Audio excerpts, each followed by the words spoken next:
The property deed has her best friend Yoonjin's name on it. She was just looking for company documents, but she accidentally finds a property deed she's never seen before. The property is worth 500 million. Her father bought it. Her husband guaranteed the loan, but the owner is her best friend Yoonjin. Jae-won is a famous designer. She owns her own company. Her family life seems perfect. She has a loving husband and an adorable daughter. Her life looks ideal, but her best friend Yoonjin is different. They graduated from the same university, but Yoonjin keeps chasing her artist dream. Now she can't even afford meals. To help, her friend Jae-won lets Yoonjin design the exterior of her company building. One day she gets another flower basket from a fan. She lost count of how many she's received. An obsessed fan tries to get her attention. He used to email her greetings often. Now he sends flowers regularly. She tells her secretary to throw them away, maybe because his efforts get no response. Tonight she works late again until she hears something outside. She hears the sound of a glass cabinet falling. She comes out to check what happened. She walks down the dark hallway to the end. She sees broken glass all over the floor, but there's no one else in the office. She quickly takes out her phone and calls the police. Then she turns around and pretends nothing is wrong. The police ask where she is, but suddenly the door next to her opens. She's too scared to speak or move. Her whole body starts shaking. A masked man rushes out from behind the door. Terrified, she runs back to her office. In her panic, she drops her phone. She escapes the masked man and locks herself in the office. She quickly locks the door, then she turns off the lights. Now she needs to find a way to call for help, but the office phone doesn't work. Her social media apps have no connection. Nothing useful is around. The masked man comes back with a hammer. He smashes the door's glass quickly, then he unlocks the door. She hides under the desk waiting for her fate. Luckily a guard hears the noise. He comes to check what's happening. The attacker has no choice but to leave. The next day the police arrive to investigate. They find the security cameras were under maintenance last night, and yesterday the secretary told everyone in the company group chat. She informed all staff about the maintenance work. So every employee in the company becomes a suspect. The company's new product is about to launch to protect the company's reputation. Jae-won asks the police not to expand the investigation. She remembers putting a camera on the desk yesterday, but now it's gone. She looks around the desk. She searches along the edges of the desk. She accidentally finds a parking ticket under the desk. This parking ticket isn't hers. It might belong to yesterday's attacker. She goes to the parking lot downstairs. Surprisingly, she gets the car keys. She tries the keys on different cars. In the corner she finds a white car. Inside the trunk, she finds the clothes the attacker wore that day. She returns the keys to the security guard. She says it was a mistake. She gives him some money and asks him to keep quiet. Now Jae-won is sure the attacker works at her company. She hides nearby waiting to see who comes for the car. Soon someone comes to take the car. When she sees the person's face, she can't believe her eyes. It's Director Yoon, the person she trusts most. After Director Yoon drives away, she remembers only Director Yoon visited her office today. Did Director Yoon secretly take the surveillance footage from her desk? She calls Director Yoon. She asks where he is. He lies and says he's at work. She never thought someone she trusted would actually betray her. What is Director Yoon trying to do? She remembers her husband knows Director Yoon. She quickly calls her husband, but no one answers his phone. She calls the home phone. The housekeeper says he went to the gym. Jae-won goes to the gym. The staff tells her husband hasn't come for 3 months. When Jae-won gets home, she finds her husband's phone left at home. It's not that she doesn't trust him, but too many things seem suspicious. She can't help but doubt him. She tries their wedding date as the password. It unlocks his phone. She checks the photo album. Luckily, it's only pictures of their daughter. It seems she was just being paranoid. Lately, everything has been making her really nervous. Just then, an unknown text appears on the phone. It asks her husband to meet at a certain place. Not only does he agree to meet, he instantly deletes his reply. Jae-won remembers the watch on his wrist. Did he use the watch to delete it? But why would he do that? Is he hiding something from her? She quickly calls the tech team at her company. She asks them to track her husband's watch location. When she arrives at the address, she realizes it's the gym. She never noticed before that next to the gym building there's an identical one, and the building next to it is where her best friend Yoonjin lives. She sits in her car watching the entrance, hoping her husband won't show up. She calls Yoonjin, trying to confirm. This is all just in her head. When she sees her husband arrive in a suit, she tries to convince herself it's just a coincidence. She hangs up on Yoonjin. Yoonjin walks up to her husband. She acts too close to him. Jae-won's mind goes blank. Her last bit of hope disappears. She can't understand why the people she trusts most keep betraying her one after another. Is she going crazy? Or is the world crazy? Has she been living in a fake happiness all this time?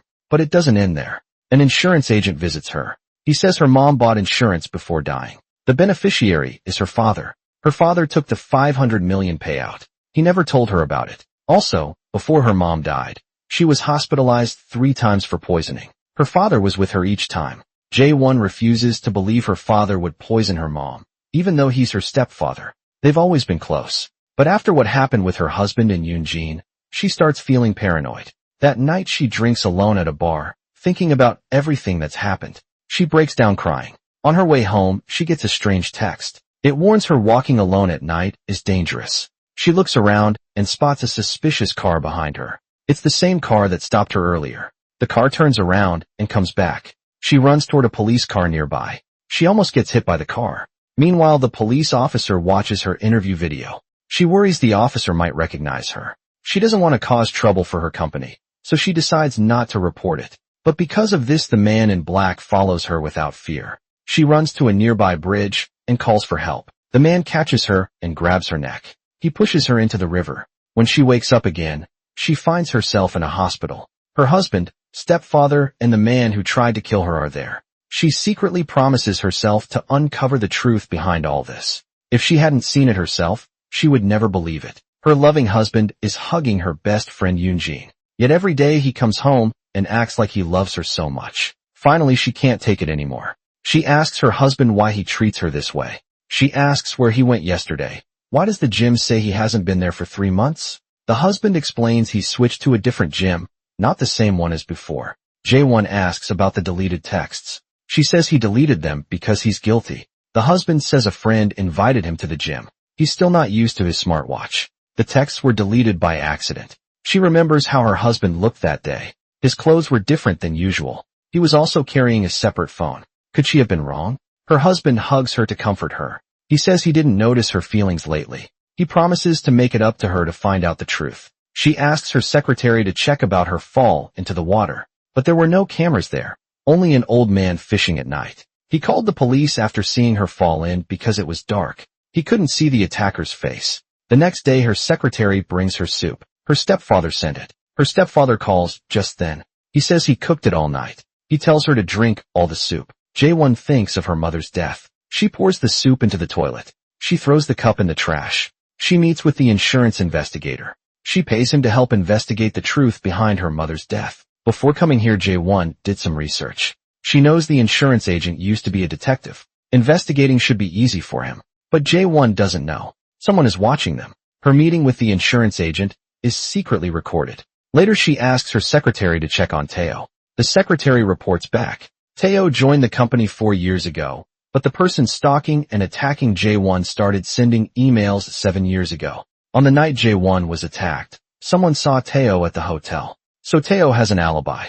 She goes to the hotel for a meeting. She sees the white car again nervously. She goes upstairs only to realize she's late. Tae-oh is leading the meeting for her. She asks the finance team and learns the white car belongs to the company. But it's not just for Tae-oh. The whole design team shares it. It seems she misunderstood Tae-oh. She apologizes to him. Tae-oh finally realizes his boss thought he was the attacker all along. He angrily shows photos from that night when he was drinking with friends. He scolds Jae-won for suspecting him. This makes him very sad and upset. He cared so much about her. To make up for it, Jae-won agrees to cancel her afternoon work. She visits Tae-oh's studio instead. On her way home, she sees her stepfather. He brings her soup again in the heavy rain. She gets out and holds an umbrella for him. She says he doesn't need to bring soup anymore. But deep down she's very touched. She remembers when her stepfather took her to the hospital as a child. Her stepfather says he's getting old. In a few years he might not be around anymore. There's not much he can do for her now. Making soup and some dishes is the only thing he can still do. Thinking about how she suspected her own family, she realizes it was just poor communication. So she plans to talk properly with her husband tonight during a company meeting. The housekeeper calls to ask for time off, but it's already 3 p.m. and neither her daughter nor husband are home. They should be back by now. They should be home by now.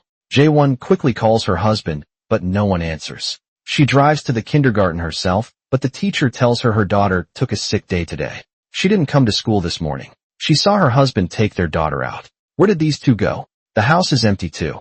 Worried, she rushes to a nearby park, but she can't find her daughter or husband. She asks the security guard. The guard says at noon he saw her husband and daughter. They left with a woman. The two seemed very close. Jae-won calls her secretary right away. She asks if Yoon-jin is still at work. The secretary says Yoon-jin isn't there. Stealing her man wasn't enough. Now she's taking her daughter too furious. She storms to Yoon-jin's place. She bangs on the door, but no one seems to be inside. Instead, she wakes up the neighbors. They open their doors to see what's wrong. When she gets home, she finds her husband has already returned. She goes upstairs to her daughter's room. She finds her daughter already asleep. Now she finally feels relieved. But her husband looks confused. He asks why she didn't answer his calls. Jae-won asks where he went today and why their daughter didn't go to school. He explains their daughter didn't want to go. She insisted he take her out instead. He planned to tell Jae-won later. He didn't expect her to overreact.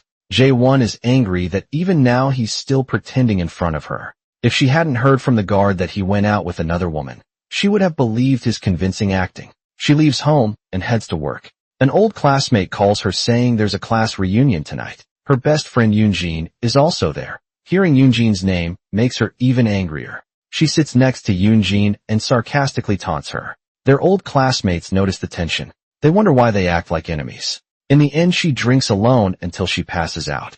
The next day, she wakes up at home. She can't remember last night. She doesn't remember who brought her home. Her husband tells her to check the study. There are documents sent by her company. While looking in her husband's office cabinet, she accidentally finds a copy of a property deed. The buyer's name on the deed is her stepfather's. He spent $500 million on it. It's a house in a luxury neighborhood, but the owner listed is her best friend, Yoon-jin. She follows the address on the deed and finds the exact location from her car. She sees Yoon-jin entering the house. She gets out to confront Yoon-jin, but then she spots her husband and daughter arriving at the same place. She quickly hides behind her car. She watches helplessly as they also walk into the house. Her heart feels like it's being torn apart. She can barely breathe. Her mind is in complete chaos. She just wants to leave immediately. She drives so fast, she almost hits a pedestrian. She clearly saw Yoon-jin, her husband and daughter enter the same house one after another. But that night her daughter says dad's friend wasn't home earlier. She also claims she doesn't know what the friend looks like. Either her daughter and husband are lying together, or she's going crazy late at night. She secretly sets up a camera in the living room. The next day, she tells her husband their daughter won't go to kindergarten anymore. She hired a home tutor for lessons at home. She wants to see if her husband will sneak out secretly. The insurance investigator brings her mother's hospital records. Her mother was hospitalized 4 times, not 3. The first 3 times her stepfather and mother said it was accidental poisoning. The first time might be an accident, but 4 times in a row can't possibly be accidental. It's either suicide or murder. She drives to her stepfather's rural home. She remembers her childhood here and all that happened. Her family was too poor for toys. She would stare at dolls in the store until the owner chased her out. Her stepfather used his last bit of money to buy her that doll. Seeing Jae-won return, her stepfather is happy. He goes to buy some fruit from the market. Jae-won asks about her mother's insurance money. Her adoptive father sighs. He has no choice but to tell her the whole story. It turns out her mother had a gambling addiction. To help her mother quit gambling, he hid all the family's gold and jewelry. But her mother threatened him, saying she would kill herself if he didn't give her money. He thought she was just bluffing, but she actually drank pesticide. After leaving the hospital, he had no choice. He gave all the family's money to Jae-won's mother, but she became even worse. Every time she needed money, she used the same trick to force him. This happened 4 times in total until the last time when it went too far. At that time Jae-won's career was taking off, so he never told her. After her mother passed away, her adoptive father learned from her husband that there was still insurance money to claim. Now Jae-won understands that her husband knew about this all along. He convinced her adoptive father to claim the money and secretly bought property with it, but he kept it from her on purpose. What was he really planning? Meanwhile at the company, Teo is still looking for the attacker from that night. He finds the company's technician. He says after the boss was attacked, he secretly took the surveillance device from the boss's desk, but the video inside was damaged. It needs to be fixed. After the technician works on it, the video is surprisingly restored. The attacker's face is clearly seen in the video. It turns out to be Mike from their company, who usually goes unnoticed. Why did Mike attack the boss? Was he ordered to do it? Teo quickly finds Jae-won's secretary and asks where her boyfriend Mike is now. Mike might be the one who attacked the boss that night. The secretary says Mike went to Wonju, and the boss also went to Wonju to see his adoptive father. Did Mike really do it? Realizing the danger, Teo rushes to Wonju. He keeps calling Jae-won on the way, but no one answers. Jae-won is saying goodbye to her adoptive father and drives away from Wonju. But shortly after leaving, her adoptive father picks up a photo of Jae-won's mother and drops it on the floor. The death of Jae-won's mother years ago. It seems her adoptive father didn't tell the whole truth about what happened. She's driving on the road. Suddenly, she realizes her brakes aren't working and there's a river right ahead of her. If she can't save herself in 5 minutes, she'll crash into the river and drown. Now she has two choices: either hit another car or crash into a wall. Seeing a truck backing up ahead, she quickly decides to avoid it, but there are more cars on the road ahead. She can't decide what to do. Panicking, she keeps pressing the brakes, but nothing works. Teo is on his way to meet his boss. He sees an out-of-control car ahead.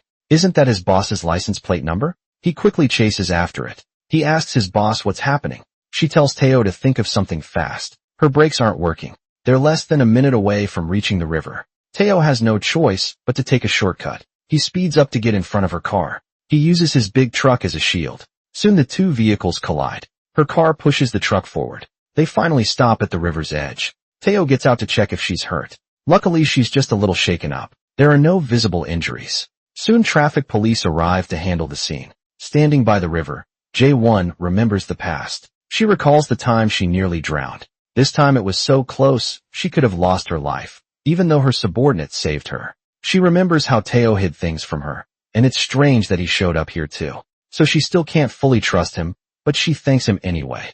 Back home, the fear finally hits her. Everything that happened tonight, was it just a coincidence or attempted murder? She doesn't know what to do next, but Teo does. Right now the main suspect is Mike, the quiet guy from the company. He goes to Mike's place, but it's crowded with people and police. Someone fell from the apartment building. He calls Mike's phone. At that moment, the jumper being loaded into the ambulance. The phone in their pocket lights up. He was just about to investigate Mike. Now Mike is in trouble. He follows them to the hospital. He waits outside the operating room. The doctor mistakes him for family. The doctor gives him Mike's phone and clothes. Suddenly Mike's phone starts ringing. He answers the call without thinking. The voice on the other end is very familiar to him. It's Jae-won's husband. The next day at the product launch event, Jae-won suddenly receives photos from the attacker. They are from 7 years ago, when she was first stalked. Teo notices Jae-won acting strangely. He insists she shouldn't go on stage. Jae-won keeps saying she's fine. Haven't they been through this before? She can handle something this small. But right before she goes on, Teo stops her again. Jae-won loses her temper. This makes her even more suspicious of Teo. When Teo asks if she forgot her medicine today, her eyes widen in shock. No one else in the world should know about her bipolar disorder. She starts thinking Teo is secretly watching her. He might even be the one who attacked her. The next day, a neighbor passes by her house. She says she once saw Jae-won's husband acting strange. Normally polite, he walked past without greeting her, and the car he drove wasn't their usual one. It looked like a red car at work. Jae-won checks the home security cameras. She sees her daughter playing hide-and-seek with her father. Everything looks completely normal. The only strange thing is her husband. He suddenly appears in her office. She can't believe her eyes. How can there be two identical husbands? If the one in front of her is real, then who is the one at home? She quickly takes her husband and rushes home. It's Sunday, so the nanny isn't working, but she still calls the nanny to come back first. When they get home, they find their daughter is already asleep. The nanny says when she arrived, only the daughter was home alone. She didn't see anyone else. The security camera is still in its usual place. What's going on? Her confused husband asks what she's doing. She asks him instead why he left their daughter alone. Her husband asks back in confusion, didn't she text him to come to the office? Now they're both shocked. Someone is clearly setting them up, but they don't know the purpose. Jae-won asks her husband if he's contacted his brother recently. He says after their parents divorced, he hasn't seen his brother in 30 years. Jae-won asks the insurance investigator to help find her husband's brother's address. She follows the clues to the location, but the house is empty. She finds old debt papers in a box. A neighbor tells her the person who lived here moved away. They suggest checking the nearby hospital because the resident often went there. Then her daughter calls saying she feels sick and needs her. Meanwhile, her husband has disappeared again. That night, the secretary calls to report Mike got hurt. Teo took him to the hospital. She meets with Teo to ask what happened. Teo explains how Mike attacked him that night. Mike was probably working for someone, because Mike's phone shows he contacted someone named Chi-young that night, and Jae-won's brother-in-law has the same name. She can't understand why someone her husband hasn't seen in 30 years would suddenly want to hurt him. The two brothers have some kind of grudge against each other? Thinking about these questions gives her a headache. She remembers seeing someone hugging and holding Yoonjin that day. That person must be Chi-young. Maybe Yoonjin knows something, but since their friendship is strained right now, she can't ask her about it. Yet the insurance investigator only found out that before 2016, Chi-young often went to the hospital for treatment. Later he moved to a nursing home. They still need to find out which one. Knowing the other person means harm. She installs cameras at home to protect her daughter and family. Her husband is annoyed by her decision, but can't do anything about it. At work, her secretary reports the car inspection results. No signs of tampering with the brakes were found. This means it might just have been an accident. At least that's some good news. She opens the video of her daughter and husband playing at home. Unexpectedly, she finds an important clue to her. Her husband is a family man, but as soon as she leaves for work, he puts on a suit and goes out. Every day, when she comes home from work, she always sees her husband playing with their daughter, but after she falls asleep, her husband quietly leaves the house again. If she hadn't investigated her husband's brother, making her husband panic and reveal his mistakes, she would never have imagined in her wildest dreams the person who loves you most also wants to kill you. Earlier that day, Jae-won already found the nursing home where Chi-young was staying. There she finally sees through all her husband's lies. Her best friend and husband had been playing this big game against her.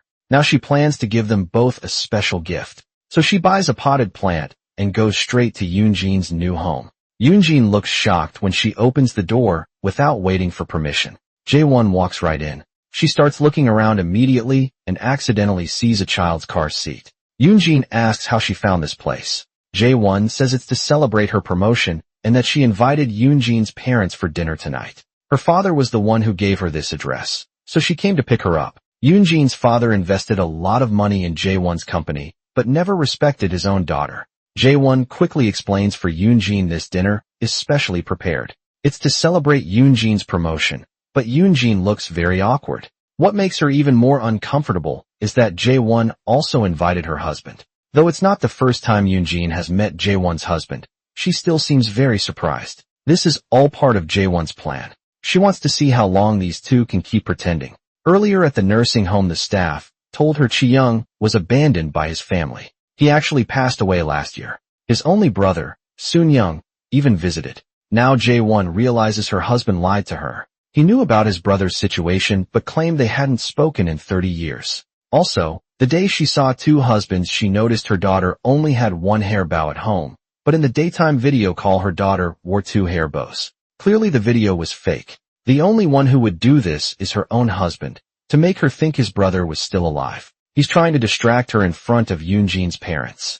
Jae-won acts sweet with her husband, while saying Yoonjin is dating someone who looks like her husband.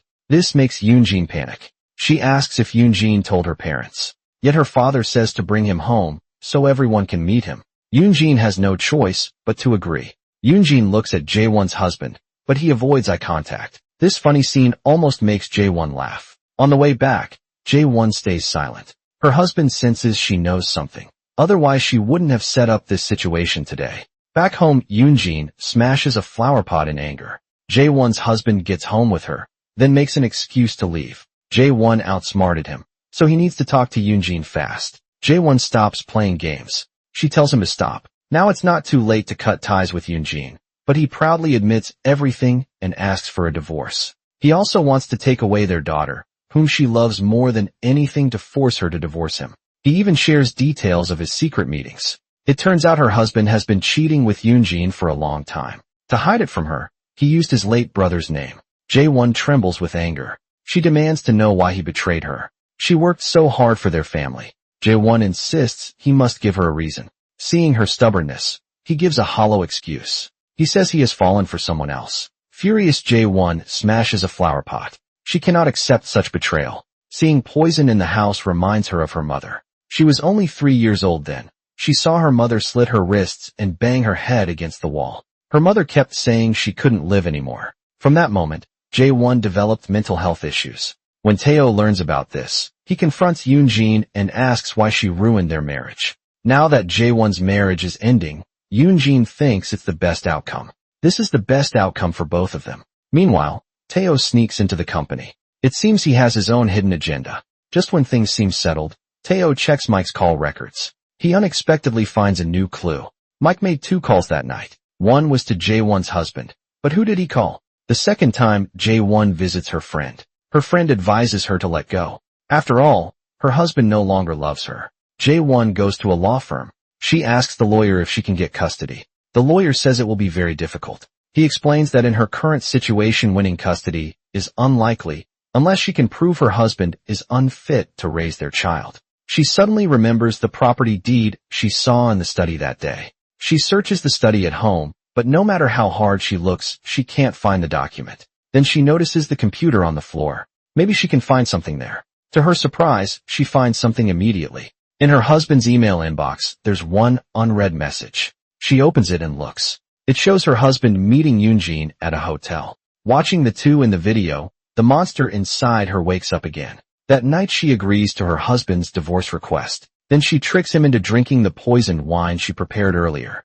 He falls to the ground, twisting in pain. No matter how much he cries for help, even foaming at the mouth, she just stands there watching quietly. Hours later she wakes up in the bedroom. Turns out she took medicine and fell asleep. The whole poisoning thing was just a bad dream. She rushes to the living room, pours out all the poison and throws it away. She's afraid she might lose control and do something terrible, because she found out Yoon-jin secretly visited her daughter many times. Yoon-jin even told others it was her own child. This makes Jae-won furious. If she can't be happy, no one else will be either. She refuses to divorce him and plans to send him to jail. The next day, her stepfather brings her granddaughter home. The house is a mess. Jae-won also has cuts on her arm, but she acts like nothing happened. She deliberately changes the subject. But her stepfather knows the truth. Jae-won's condition must have flared up again years ago. His daughter's mental health kept getting worse. He took Jae-won to the hospital every day. She was misunderstood and bullied by classmates.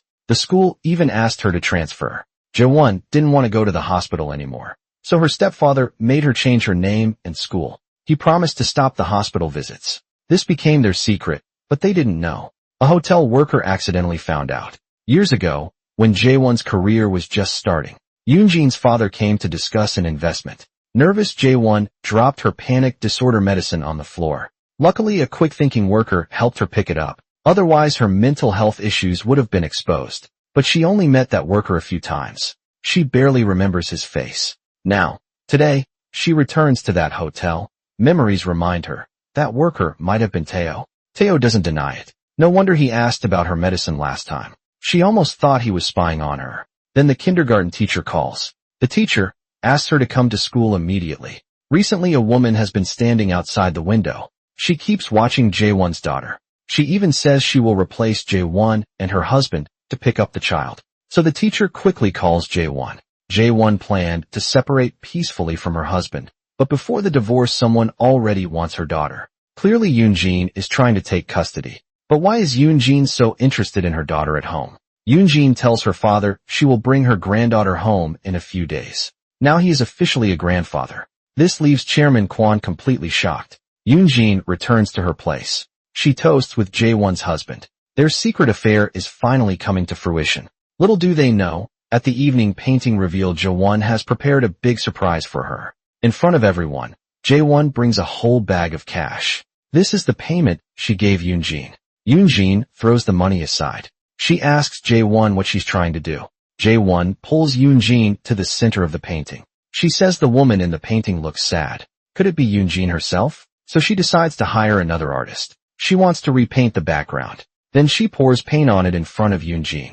She completely destroys this painting. The painting Yoon-jin worked on for 6 months. But this is just the beginning. Police come to Jae-won's house. They arrest her husband for leaking company secrets. They take Soon-young away. Jae-won calls her husband. With Yoon-jin present and her husband on the phone, she warns them both. This is what happens when they mess with her daughter. She tells him to see. Clearly, This is what happens when they hurt her daughter. She kicks out her cheating husband, but her daughter keeps crying for her father. When Jae-won is away, Yoon-jin visits. She says something to the little girl. The child cries nonstop. After that, Jae-won rushes home immediately. Yoon-jin leaves with a mean smile. Before Jae-won can ask what happened, her husband suddenly comes in.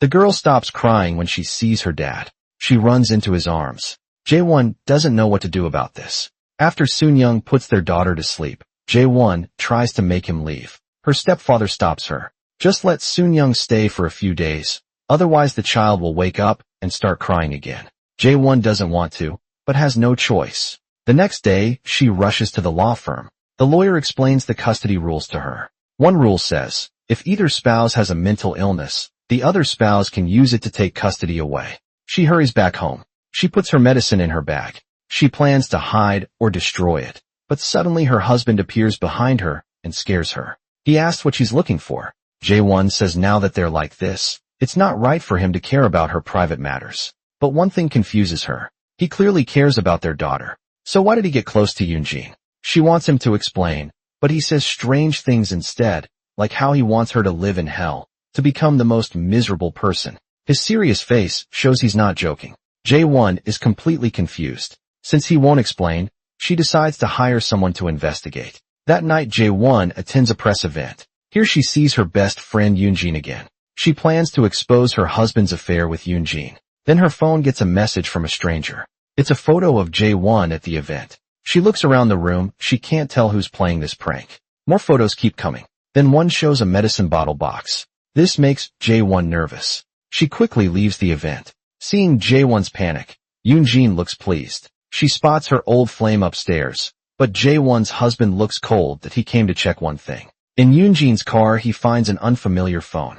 The phone is full of call records with Mike. Yoon-jin says she's never seen it. She claims it's her first time seeing this phone. He knows Yoon-jin is lying. She seems to be hiding something. This makes him very upset. Back home, Jae-won studies the photos from the stranger. She sees a web address at the end. She clicks it. A biotech company's website appears. She finds the company's contact information. She calls the number, but the person asks her right away if she needs a paternity test. They promise to keep it private. They mail the results back. This makes Jae-won remember something. She starts searching the house frantically. He and his wife met in college. They dated and later got married. Their love stayed strong for over 20 years. They never had a fight. Others saw them as the perfect couple with a happy family. Then one day he gets an email. It says his daughter isn't his. He thinks it's a prank. He doesn't open it. But the next day, taking his daughter to school, he notices she looks nothing like him. This thought sticks in his mind like a thorn. Back home, he opens the email.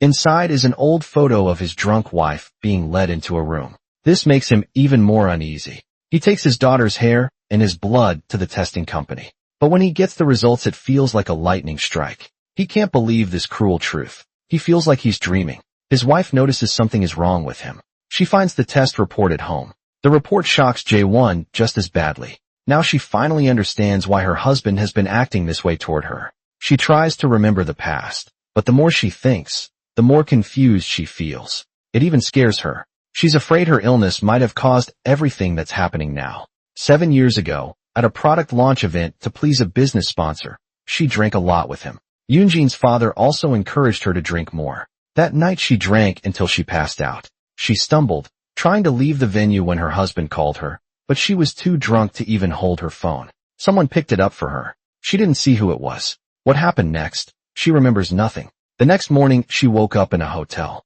She asked her secretary who brought her there. The secretary didn't know either. Jae-won recalls hearing her husband's voice that night, so she didn't think much about it. She just finds it strange that the bathroom is in such a messy state now that she thinks carefully. There were many suspicious signs that night, but she forgot about them after her illness acted up. After learning their daughter isn't biologically his, her husband insists on taking the girl. After divorce, he even starts suspecting his ex-lover Yoon-jin might be involved in this matter. When he discovers the secret phone used by Yoon-jin and Mike is registered under his late brother Chi-young's name, he becomes absolutely certain Yoon-jin has been hiding important things from him. He confronts Yoon-jin and directly ends their inappropriate relationship. His firm attitude leaves Yoon-jin stunned.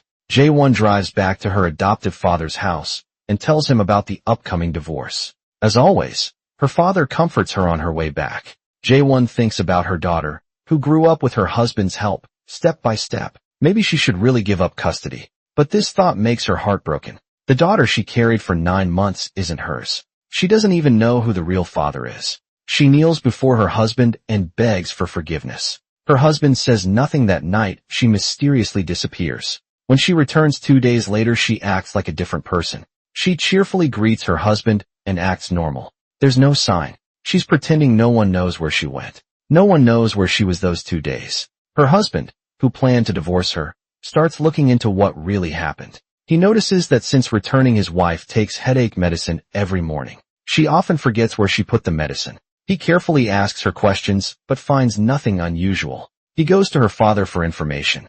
Her adoptive father tries to cover for her, making up excuses. But when Soon-young shows him the medicine bottle, her father realizes the truth can't be hidden anymore. Soon-young then visits a mental hospital to ask about the medicine's effects. But the doctor can't tell him because of medical rules about sharing patient information.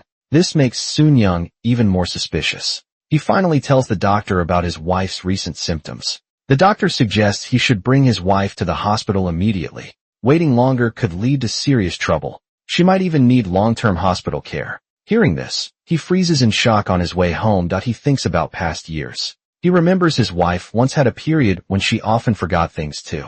She even forgot to pick up their child once. He never considered before that his wife might have mental health issues. Now, connecting all these events together, things that didn't make sense before finally become clear to him. Someone took advantage of his wife's weakness and secretly made Jae-won pregnant. He wrongly thought she cheated. So he got together with Yoon-jin and said hurtful things to his wife. Now he feels deep regret. He hopes for his wife's forgiveness. But returning home, he finds his wife and daughter are gone. No one answers his shouts. He rushes upstairs to the study. His wife and daughter sing happy birthday. They planned a surprise for him. He desperately wishes their family could go back to normal. But can they really get their happiness back? He sits by the door and can't stop crying. Jae-won runs out and asks what's wrong. He shows her the medicine bottle and asks his wife, "How long were you planning to hide this?" His wife grabs the bottle from him, but she stumbles over her words and can't explain. She wants to tell him, but doesn't want him to worry. Admitting she has mental health issues takes a lot of courage,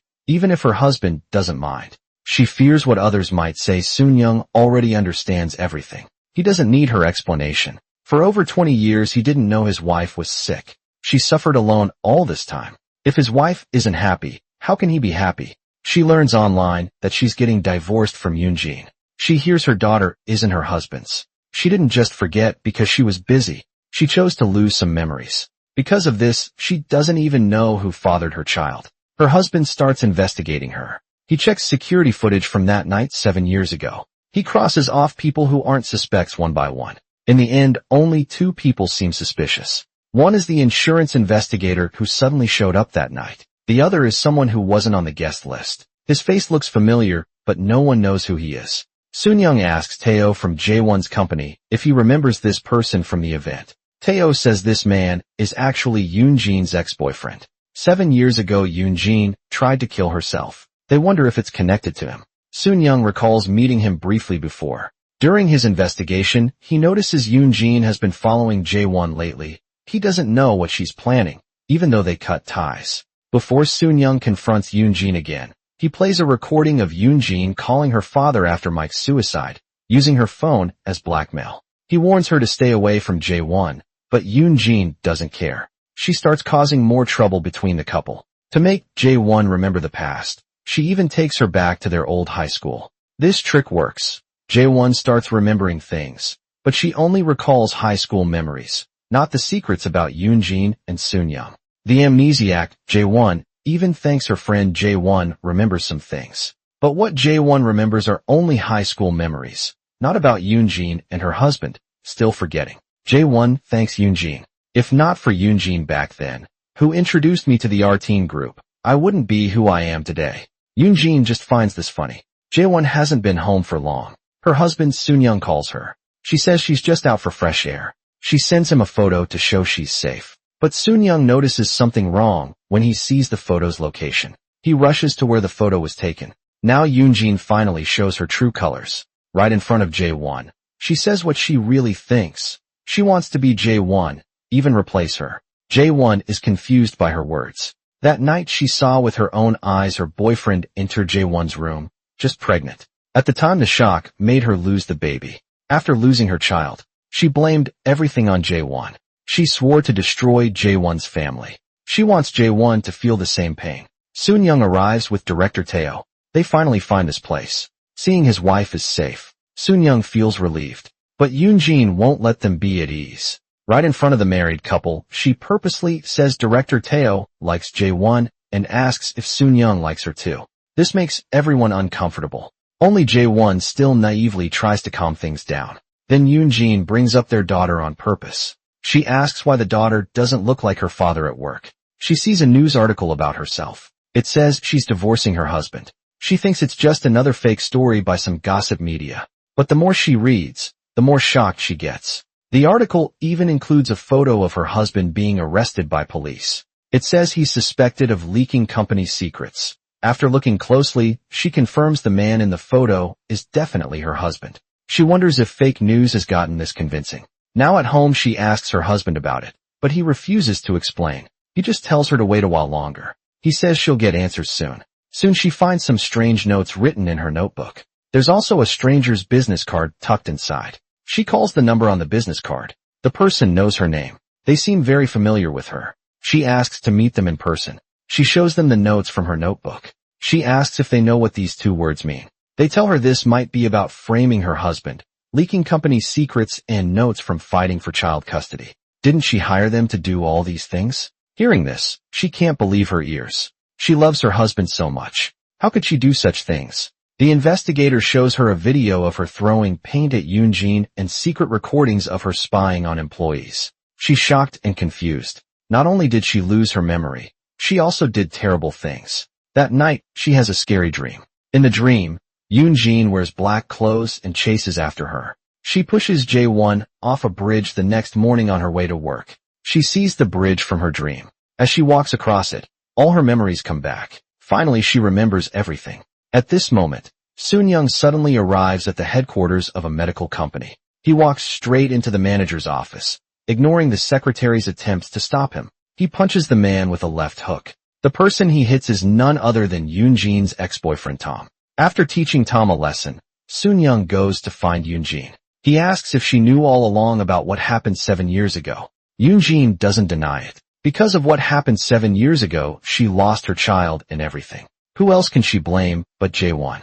Soon Young kneels in front of Yoon-jin. He begs her to spare his wife. Seeing Soon Young on his knees, Yoon-jin finally makes her final decision. When J1 wakes up the next morning, she finds her husband didn't come home all night. Suddenly the police arrive at her door. They say she's suspected of killing her husband. They take her to the police station for questioning. The police tell her she has the right to remain silent. She also has the right to a lawyer. Anything she says can be used against her in court. At the morgue, she sees her husband's cold body. She can't believe this terrible scene. She doesn't understand who killed her husband or why someone would do this. But the police strangely find possible murder evidence in her home. Yesterday morning, she strangely turned back to look at her husband. That night her husband didn't come home. The next day, police find his car at an abandoned factory. Her husband in the car has been dead for hours. He died around midnight. Police find a half-empty water bottle in the car. Tests show it contains poison. At the victim's home, they find an empty pesticide bottle. The pesticide was bought by his wife. Only the couple lived in that house. Plus they were going through a divorce. The killer's identity seems obvious. Meanwhile, at her friend Yoon-jin's place, Yoon-jin cries and laughs at a painting. She seems to know something. Unable to accept her husband's death, J1 starts acting strangely when Yoon-jin visits her at the police station. J1 suddenly asks her friend, "Did you kill my husband?" Yoon-jin neither admits nor denies it. But this situation is exactly what she wanted. The police can't find strong evidence that J1 killed anyone, so they let her go. For now she goes to the beach in her hometown. She remembers how her mother once secretly put drugs in her milk before trying to die. She saw it but pretended not to notice. She didn't know what it was, but she trusted her mother, so she drank the milk anyway. Then her mother held her and walked into the river, saying this was the way to find happiness. Back then she didn't understand her mother. Now she thinks she gets it, copying what her mother did. She walks toward the deep water. Her mother looks back at her, and she looks at her mother. Luckily Teo arrives just in time and pulls her out of the water. She says she wasn't trying to die, just wanted to calm down. She leaves her daughter with Teo and goes to investigate her husband's death. Her husband's co-worker contacts her. He says before Soon-young died, he left a USB drive with him, but he doesn't know what's on it. Before leaving, he tells her one more thing. The day before her husband died, he went to see their daughter's biological father. She wonders if Soon-young's death is connected to this visit. Back home, Jae-won opens the USB drive. It contains a recording from after Mike's fall, Yoon-jin begging her father for help. Everything happening around her seems linked to Yoon-jin. Before she can figure it out, the company's shareholders start telling news outlets that Jae-won has mental problems to force her to step down and put their new choice in charge. This new replacement is her best friend, Yoon-jin needing help. She calls her psychologist friend, but the calls won't go through. So she sends Teo to visit in person.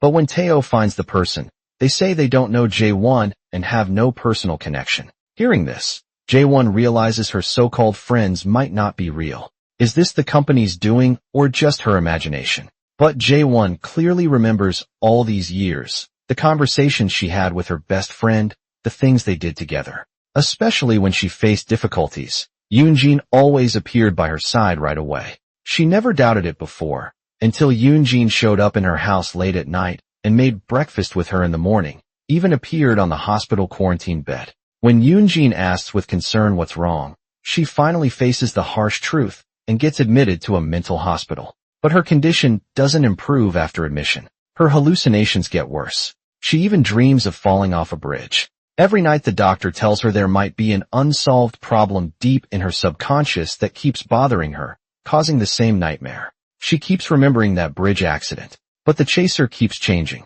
Sometimes it's her husband, sometimes Yoon-jin, even other people. Sometimes she thinks back further, to high school days, when she walked out of class injured but forgot about it days later. Then, to age 3, she sees her mother hurting herself. Her mom keeps banging her head against the wall. Could this be the root of everything? When she remembers falling from the bridge again, she realizes the person chasing her is gone. The person chasing her that night was just her imagination. In the end, she jumped off the bridge herself. No one pushed her. After understanding this, she focuses on her hospital treatment. She takes her medicine on time while investigating her husband's murder. But she doesn't know Yoon-jin is targeting her daughter. Tae-ju goes to Yoon-jin's house and finds many drawings of Jae-won's daughter. Yoon-jin says the girl belongs to her. She wants to take her back from Jae-won. She buys some children's toys and goes to Jae-won's adoptive father's house. She tricks the little girl out with gifts. Luckily, the adoptive father finds them in time and warns Yoon-jin not to come back to keep Jae-won's daughter safe. The adoptive father and Teo decide to send the girl abroad quickly. They just arrive at the airport when Yoon-jin's people spot them, but it's too late to stop them. After her daughter leaves, Jae-won can finally focus on investigating her husband's case. After organizing her thoughts for months, she finally understands everything. She realizes Yoon-jin has been tricking her since 7 years ago. The mastermind behind all this must be Yoon-jin and her father, and her husband was likely killed by them too.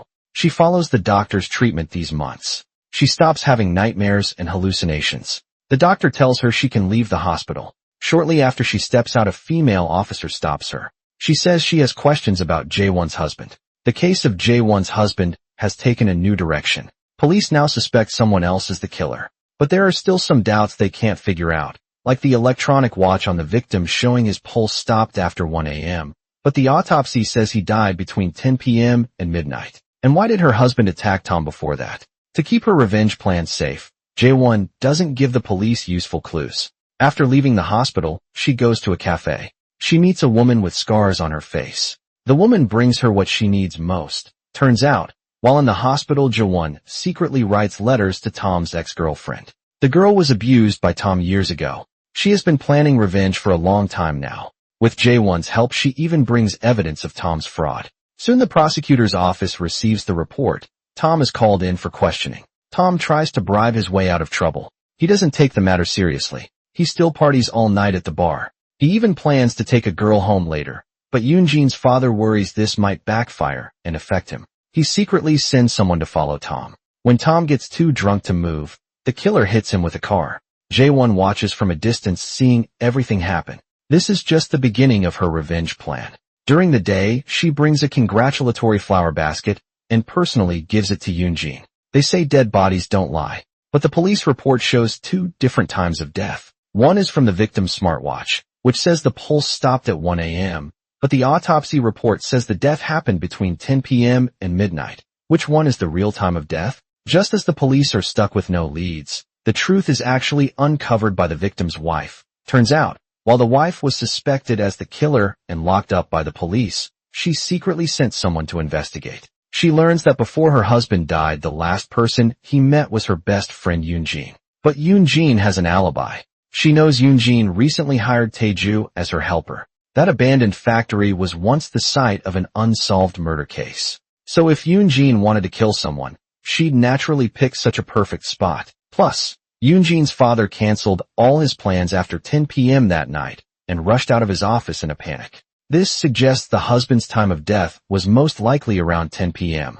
Yoonjin deliberately kept the smartwatch on her wrist until late at night, at 1 a.m., then put it back on the victim's body and went to a bar with friends to create an alibi. Putting these two things together, the truth is almost certain.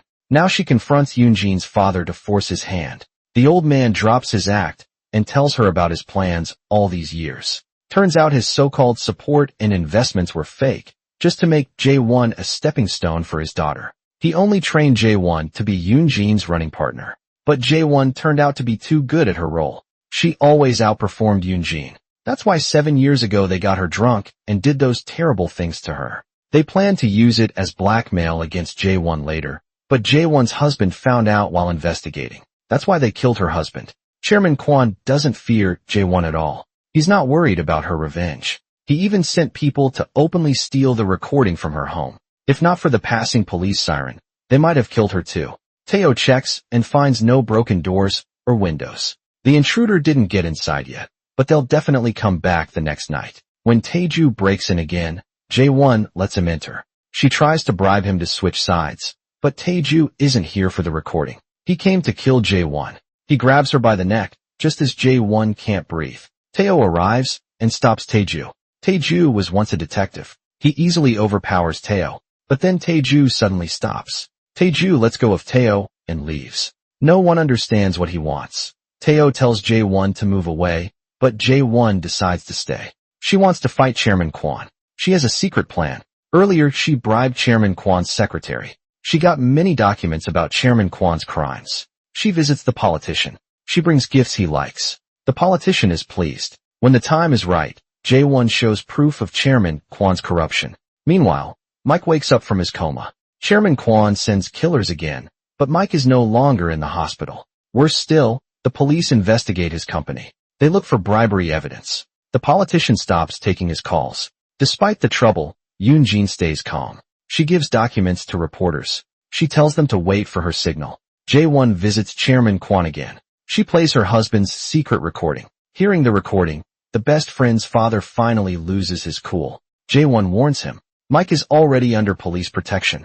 Now he must choose between his political career and his own daughter. When Jae-won returns home that night, she doesn't notice the killer hiding inside. Carelessly, she gets drugged quickly and is taken to an abandoned factory. Chairman Kwon walks toward her with a smug face. Little does he know Jae-won is pretending to be weak. Actually, Jae-won is playing a trick. She's using the no risk, no reward strategy. She secretly wore a hidden camera on her clothes. Every word and action of Chairman Kwon is recorded by the camera. The failed plan even brings the police to avoid exposing his identity. Chairman Kwon leaves the kidnapping site first. But when he returns to his office, his daughter Yoonjin betrays him. She presents a will forcing her father to transfer all his property to her. She even brought a lawyer as witness. She knows her father has done many bad things. If her father goes to jail, she won't get the inheritance. Like father, like daughter. But they don't know. Jae-won planned the kidnapping to collect evidence against them. After collecting the evidence she needed, Jae-won doesn't give it to the police. She even avoids talking to the officers. She worries Chairman Kwon has people inside the police system too. Only Tae-oh agrees to speak with the police. But this conversation helps them. They realize Officer Lily can be trusted. That night Chairman Kwon's secretary, Mike, brings shocking documents that could destroy Chairman Kwon completely. As they plan their next move under a nearby tree, thugs spot their meeting. They follow Mike after he leaves. At next day's hearing, Chairman Kwan denies all accusations. He shows fake kidnapping proof, claims the videos are edited, says Jae-won is mentally unstable. But his weak excuses fail against solid evidence. Police arrest him on the spot. Yoon-jin watches the news coldly, showing no emotion at all, like she expected this to happen. Strangely, Chairman Kwan quickly confesses and admits everything. Says he acted alone. His fast confession surprises everyone. Jae-won feels like something is missing. The person who kidnapped her last time and the one who stole the recording at home seems like they were Chairman Kwan's trained thugs. Since Chairman Kwan was arrested, this thug has mysteriously disappeared too. Yoon-jin sits in her father's seat. She shows no sadness at all, even in front of the thug. She says she finally got this position. The thug asks her why she let the traitor Secretary Kim go. Yoon-jin says it's part of her plan. The more documents the secretary leaks, the more confident the enemy will feel. Now it's her turn to make a move. Soon she gives an interview to the press. She admits her father's mistakes and promises to donate all her property to society. She will also cooperate with any police investigation. Later, during police questioning, Yoon-jin denies any involvement in her father's kidnapping plan, and she has an alibi. After seeing the news, Jae-won feels something is wrong. She remembers Yoon-jin meeting with a young man before. Could that man be the thug who kidnapped her? Yoon-jin and him they seem more than just acquaintances. Earlier that day, Yoon-jin suddenly shows up at Jae-won's door. She happily says she wants to give her a painting. The two are already like fire and water. Yoon-jin smiles without real warmth. It's clear she's up to no good. Jae-won watches her unwrap the painting. Inside is a portrait of her daughter. The provocation couldn't be more obvious. Only by taking what Jae-won values most will Yoon-jin feel satisfied. Everyone knows Jae-won has mental health issues, but Jae-won thinks her friend Yoon-jin might be even worse than herself. Before leaving, Yoon-jin drops a hint, saying Jae-won doesn't know the whole truth. Worried about Yoon-jin's tricks, Jae-won visits her childhood home. She asks her adoptive father if anyone's been watching him. He remembers Taeju's warning. Afraid she'll learn the truth about her mother's death, he lies that no one has approached him. Then Jae-won rushes to Mike's hideout. But police cars already surround Mike's place. Officers carry out a body covered with a cloth. She's arrived too late. The body on the stretcher is likely Mike, then another person. The police bring out another person from inside. It's Jae-won's best friend Yoon-jin, whom she just saw this morning. But Yoon-jin's face is covered with injuries. Jae-won almost doesn't recognize her. Despite all her planning, Jae-won still made one wrong move. She never thought Yoon-jin could be this cruel. Yoon-jin killed Mike right in public. She wants to quietly and secretly kill the man she deeply loves and make sure no one would ever suspect her. In fact, she succeeds. That day she orders Taeju to kidnap Mike and take him to an abandoned factory. Chairman Kwan arrives after getting the news. Yoon-jin suddenly acts pitiful and innocent. She says she had no choice but to do this, because Soon-young already knows about her father's illegal activities. To cover up the upcoming murder, Chairman Kwan orders his men to knock her out and take her away. This helps her avoid being at the crime scene. But this isn't the end, because Taeju, who followed her orders, knows the truth, and Mike, who's been hiding, also knows some of her secrets. Next she finds where Mike is hiding. She waits until Jae-won lets her guard down. Then she goes to Mike's hiding place. She personally kills Mike. Then she smears Mike's blood on herself. She orders her men to beat her badly. She fakes it to look like she's the victim. Finally, she frames everything on Taeju, who she once hired. She says Taeju gave her the address and that he killed Mike. She claims she barely escaped alive. She even fake cries at Mike's grave. She wants to prove Taeju is the killer. Jae-won knows Yoon-jin did this, but she can't do anything about it. During the police investigation, Taeju was seen near the crime scene that night. He even disappeared after Mike's death. All evidence points to Taeju knowing he's been abandoned. Taeju contacts Jae-won himself. He says he has proof against Yoon-jin, but Jae-won still doesn't fully trust him. While investigating Taeju, Taeo makes a surprising discovery.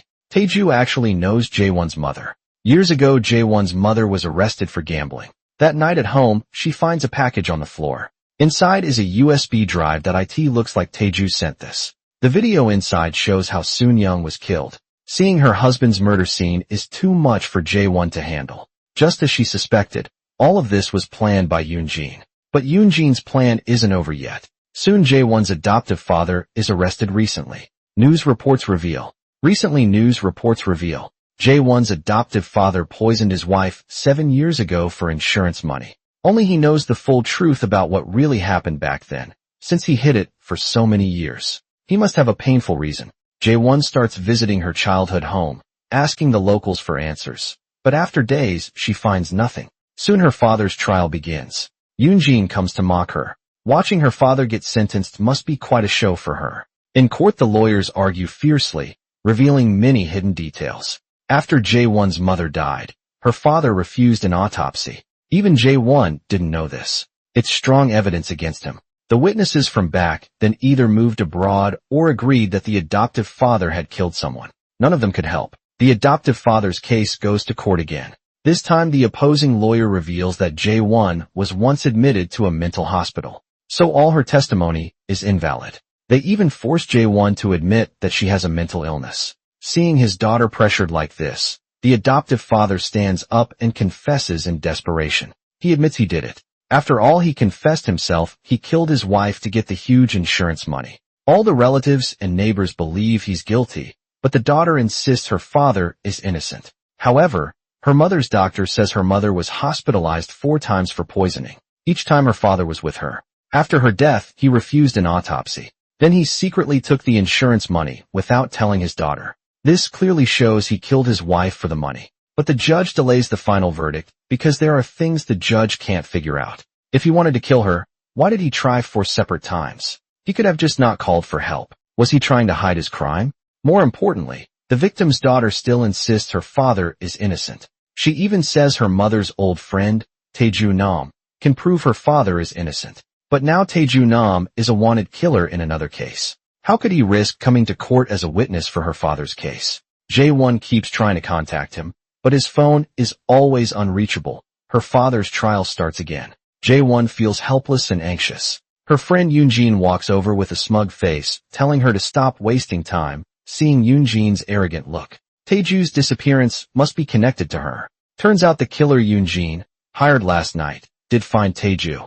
Just when everyone thinks Tae-ju could never come to court as a witness, Tae-ju miraculously walks in. This makes Yoon-jin jump from her seat in shock. She thinks she's seeing a ghost. Last night Tae-ju was stabbed by the killer and fell into water. The killer left thinking he was dead. After they left, he climbed out of the water, and that deadly stab was softened by his wallet. It didn't hit any vital organs. As Jae-won's mother's old friend Tae-ju knows about her mother's past, it turns out the two often gambled together, but Jae-won's mother always lost all her money. Yet she somehow had money again when she got home. Curious, Tae-ju asked how she did it. That's when she learned Jae-won's mother would return home and force her adoptive father to give her money by threatening to drink watered-down pesticide. Even if she actually drank it, she wouldn't die if treated quickly. But on the 4th time, Jae-won's mother tried to gamble with her daughter's tuition money. To protect his child and family, her adoptive father delayed, calling for help on purpose. This led to Jae-won's mother's death. After the trial, Tae-ju is taken away by police. The judge reviews all the evidence and considers Jae-won's mother's actions as well as the harm she caused the family. Though the adoptive father intended to kill her and tried to cover it up afterward, no solid proof of murder is found. So the adoptive father is cleared of murder charges. But for illegally claiming insurance money, he gets 1 year in prison, suspended for 3 years. Jae-won is happy with this outcome. Her adoptive father is satisfied too. Only Yoon-jin is unhappy. Her carefully planned scheme falls apart. At this moment she goes to where Tae-ju is being held. This Tae-ju not only ruined her plan, he also has evidence of her murder. Only Tae-ju's death can make her feel safe. She mocks Tae-ju for kidnapping and murder. Who knows when he'll ever get out? After saying this, she says goodbye to him. Escaping from the police station seems hard, but it's actually very easy.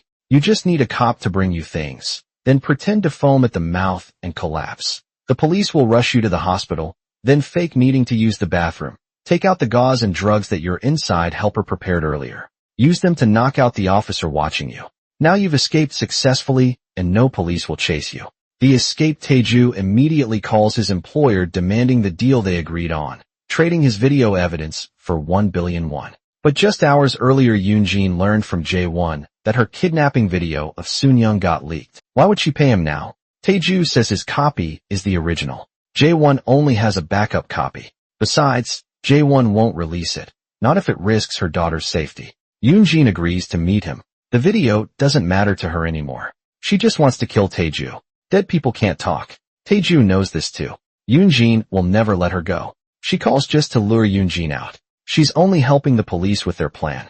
This is the police's trap, to catch the real killer. They want to arrest the murderer. The two meet at the agreed spot. They exchange what they both want. Then they start talking honestly. Taeju tries to find out why Yoon-jin killed people. She wants Yoon-jin to admit the murders herself. But Yoon-jin isn't fooled. She thinks dead people don't need answers.